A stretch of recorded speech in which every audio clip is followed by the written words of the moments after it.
அறவே பயனில்லாத 6 விஷயங்களை பற்றி பார்ப்போம்.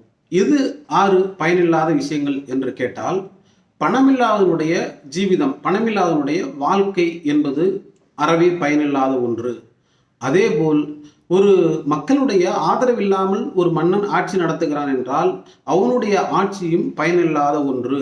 அதேபோல் புத்தி கூர்மை இல்லாத ஒருவன் வியாபாரம் செய்தால் அந்த வியாபாரம் எப்படி பயனற்று போகுமோ அதே போல் புத்தி கூர்மை இல்லாதவனுடைய வியாபாரம்.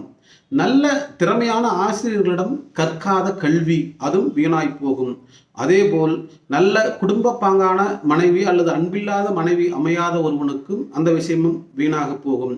அடுத்ததாக நல்ல விருந்து உபச்சாரம் இல்லாத வீடும் பயனில்லாமல் போகும் என்று இந்த அறவே பயனில்லாத 6 விஷயங்களை பற்றி விவேக சிந்தாமணியுடைய 2வது பாகத்தில் வரக்கூடிய 10வது பாடல் நமக்கு சொல்லுகிறது.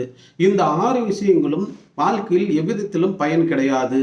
மீண்டும் சொல்லுகிறேன், இந்த 6 விஷயங்களை பற்றி என்னவென்று கேட்டால், பணமில்லாதவனுடைய வாழ்க்கை, புத்தி கூர்மை இல்லாதவனுடைய வியாபாரம், நாட்டு மக்களுடைய ஆதரவில்லாதவனுடைய மன்னன், நல்ல ஆசிரியர்களிடம் கற்காத கல்வி, நல்ல விருந்து உபச்சாரம் இல்லாத வீடு, நல்ல அன்பான மனைவி இல்லாத குடும்பம், இவையெல்லாம் வீண் என்று இந்த விவேக சிந்தாமணி பாடல் நமக்கு சொல்லுகிறது.